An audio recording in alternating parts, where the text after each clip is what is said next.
At some point after the taking of the 1851 census in Scotland and the birth of John V. MacDonald in Esquissing Township in Ontario in 1854, several families from the island of Grimsby in North Uist in the Outer Hebrides emigrated to Culross Township in Bruce County, Ontario.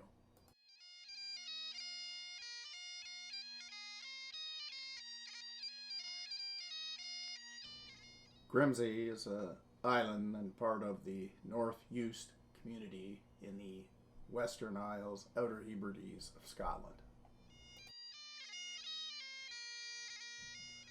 These families had been farming or crofting on Grimsby likely for decades and may have been moved there as a function of the highland clearances that had happened in the Isle of Skye and other parts of Scotland.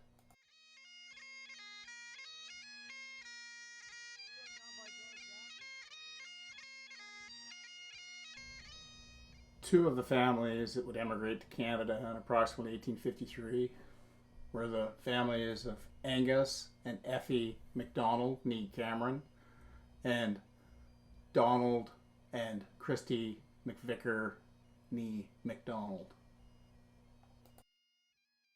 The families of Angus and Effie MacDonald and Donald and Christy McVicker had been farming near the hamlet of Ardnanstruben on Grimsby for decades.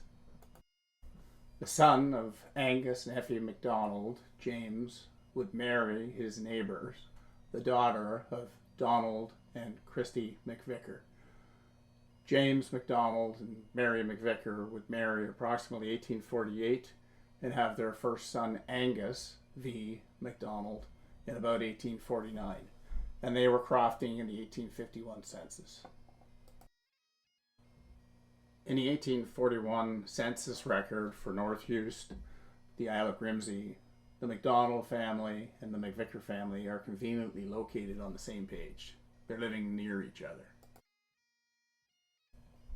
The bottom left, this census record, we have Angus MacDonald with wife Effie, son John, son Donald, son James, daughter Anne, son Ewan, and at the top of the next page, son Malcolm.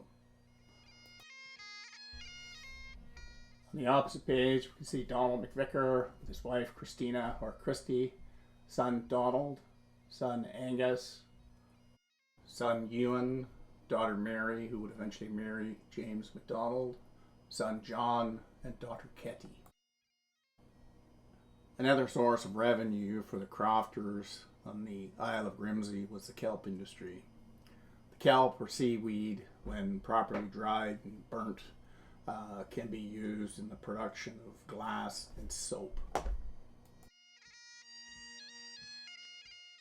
It was hard work and a family affair. The men would usually cut the seaweed or kelp off the rocks. The children would drag it up to be dried, and the women would burn the seaweed. It's a very lucrative business for some, but not for the crofters. The crofters would make about 2 pounds per ton of processed kelp or ash. It would take approximately 20 tons of dry kelp to make that ton. And then that processed kelp would be turned around and sold for 22 pounds a ton. Two other families in the 1841 census in Grimsby would also emigrate to Culross in about 1853.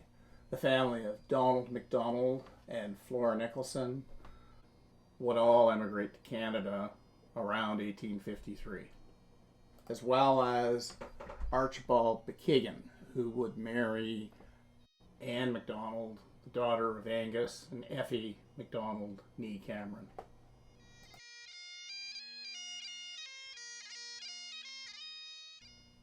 Previously mentioned, James MacDonald would marry Mary McVicker approximately 1848, and by 1851 James MacDonald, Mary McVicker, now MacDonald, are crofting in Ardnanstruben. They have a croft of 8 acres with their first son, Angus MacDonald.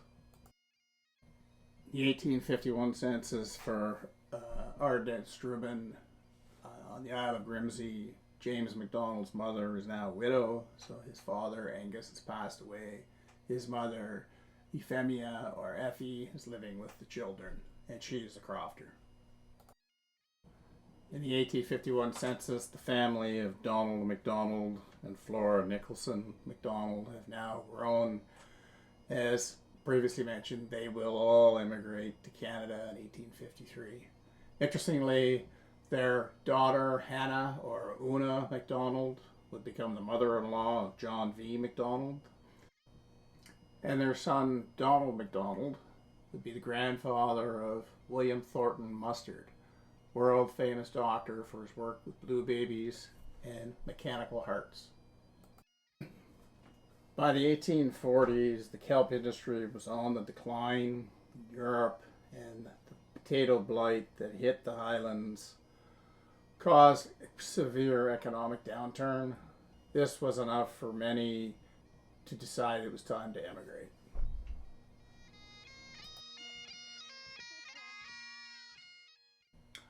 The lack of documentation with ships leaving ports in Scotland in the 1850s and ships arriving in Quebec don't allow us to know with absolute certainty who was on the ship, but the land records and crown grants and census records allow us to infer who may have been on the ship with James and Mary MacDonald and their son Angus when they set sail approximately 1853. The census records in 1861 Culross and the 1854 land grants allow us to infer who was with James and Mary MacDonald. Looks like Anne MacDonald and Archibald McKagan were with them. Ewan MacDonald, Malcolm MacDonald, brothers of James. Malcolm McKagan, brother of Archibald.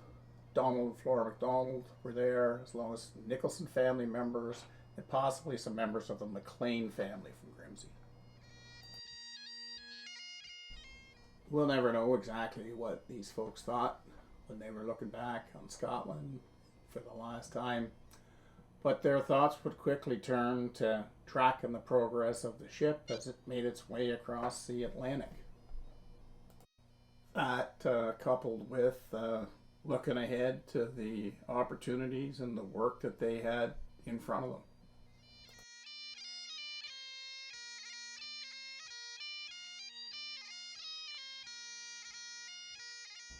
This account from 1851 from a member of the Uist settlement, the island of Uist in the Outer Hebrides, was in dire economic circumstances, and the landlord, Sir James Matheson, was notorious for his eviction of people, resulted in an exodus and a mass settlement near the village of Ripley in Bruce County. This trip across the Atlantic in 1851 took 9 weeks. They eventually landed in Quebec on August 4th in 1851.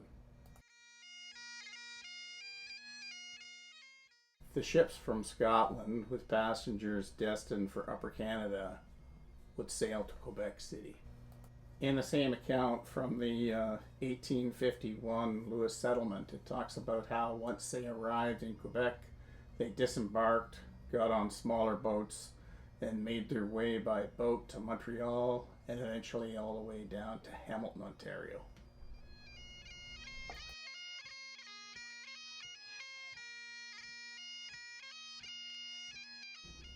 The timing for the folks coming to Canada from North Uist in approximately 1853 was excellent. Several townships in Bruce County had just been surveyed as part of this order from 1852. In this excerpt from Norman Robertson's book on Bruce County, a member of the McIntyre family gives a description of their trip in 1854 from Montreal to Hamilton up the St. Lawrence on the steamer the Arabian. In Norman Robertson's book, the member of the McIntyre family recalls how they tramped or walked all the way from Hamilton to Culross. Once they got to the Teeswater River, they liked the look of the timber and the soil, and they went no further. Government announcement was made in August 17th of 1854 that in Southampton, on the 26th of September 1854, lots in Culross would go up for sale, and settlers would be allowed to put their deposits down as a permit to start to settle the property.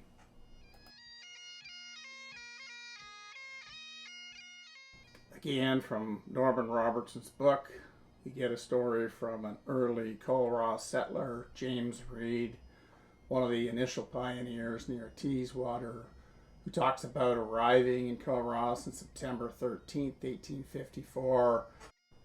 James mentions that he used the surveyor's blaze to guide him through the woods to find the various lots.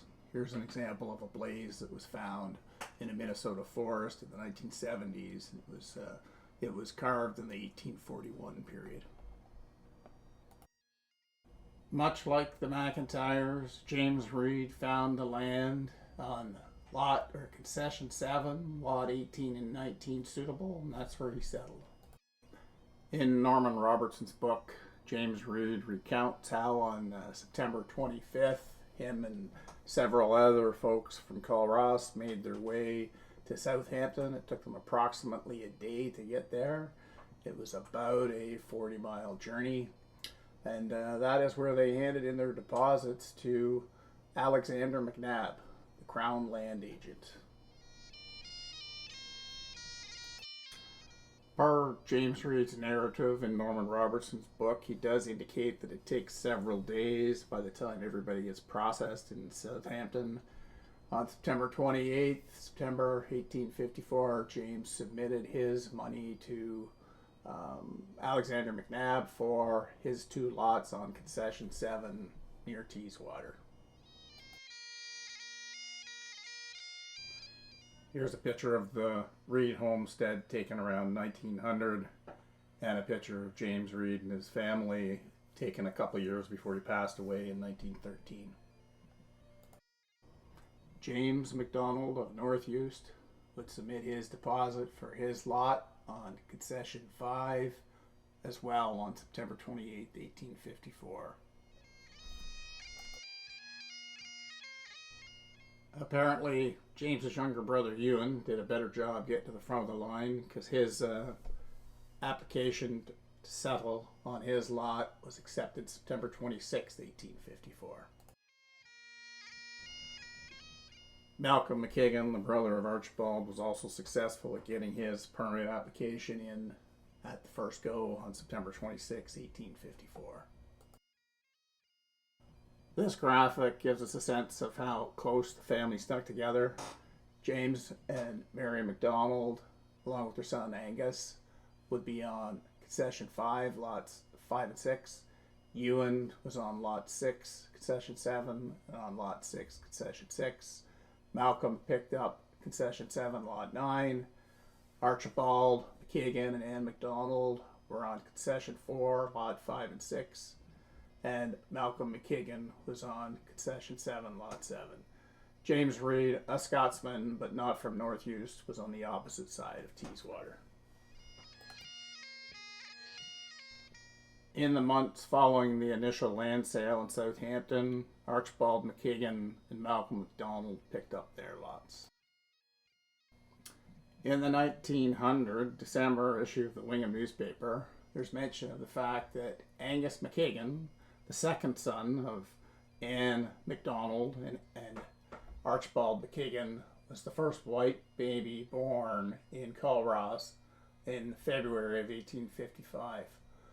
Like James McDonald and Mary McVicker, Archibald and Anne would have a baby en route from Scotland to Culross. In the 1861 census for Culross, James McDonald and Mary McVicker now have 3 children: Angus, who was born in Scotland, John, who's born in Esquizing in 1854, and a daughter, Effie, born in Culross in 1859. Living right next door to James and Mary McDonald are Archibald McKigan and his wife Anne McDonald, along with their children.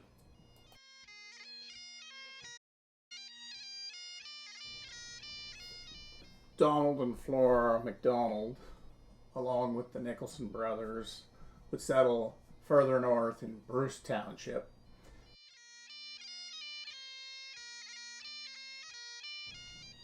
Tragedy struck the family relatively quickly in Culross. In 1861, in February, Archibald McKigan, the husband of Anne McDonald, died. He's buried in the Teeswater Cemetery. It's not completely clear how Archibald died. There will be no record for that, but this account of Donald Martin in 1856, who was killed when a tree fell on him doing some clearing nearby Glamis, gives you one possible scenario where a settler could perish. In this 1864 muster roll for Culross Township, you can see that brothers James, Ewan, and Malcolm are all still on their original lots and doing their civic responsibility.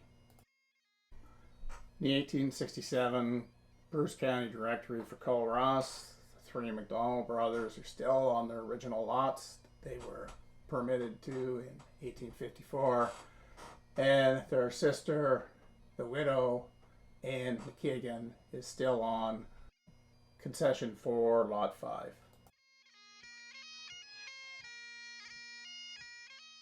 In the fall of 1866, James McDonald and Mary McVicker made the decision to sell the homestead. Property, Lot 5, Concession 5 in Culross, was sold to a Mr. Wicks for $800. In the land documentation, it identifies the fact that James and Mary had met their obligation as homesteaders and had built a 16 by 20 cabin and had cleared 30 acres of land. James and Mary would now move to Howick and they would operate a tavern. In the 1871 census for Howick Township, which is near Culross, James and Mary are now tavern keepers. The family's grown. There has been some tragedy. They lost a daughter, Christy, in 1865, who was only 2 years old. Another son, Norman, would die in 1873 at the age of 8. But 3 of their sons would grow into adulthood, Angus, John, and Donald. And their daughter, Christy, would marry Robert Fox, born in nearby Brooklyn, Ontario. The parallels between James McDonald and Mary McVicker McDonald's 3 sons and the occupations they chose is quite remarkable. Angus V. McDonald, on the right in this picture, moved around the province of Ontario and even into Wisconsin in 1883, at various times working for the railroad. But before he was done, he would be involved in the Great Northern Railway with James Jerome Hill in the line that ran from Minnesota and Wisconsin and terminated in Seattle. John V. McDonald would also move around the province of Ontario and into Manitoba and Saskatchewan working on the railroad. In the 1880s, John was working on the CPR in the Algoma district, and his homestead in Togo had the second Canadian Transcontinental Railway run right through it. The Canadian Northern Railway ran through his and his son's homestead. Angus V. and John V. McDonald's younger brother, Donald V. McDonald, was also a successful railwayman. At one time, he was the president of the Trout Creek Railway Company in Seattle, and he was also part of the reconstruction effort in Seattle after the Great Fire in 1889.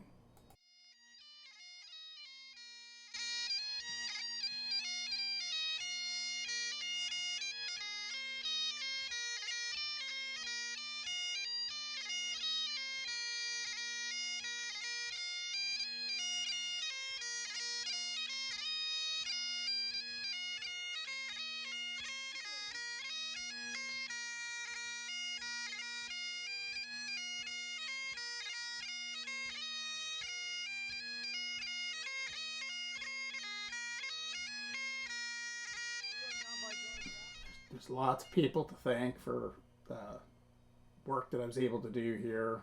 My mom, my grandfather, aunts and uncles.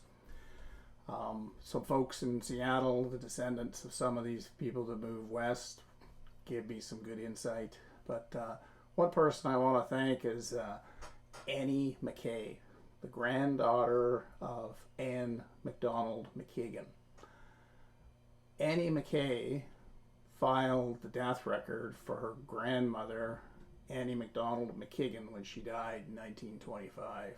And on that record, she recorded her grandmother's parents' names, including her great-grandmother's maiden name.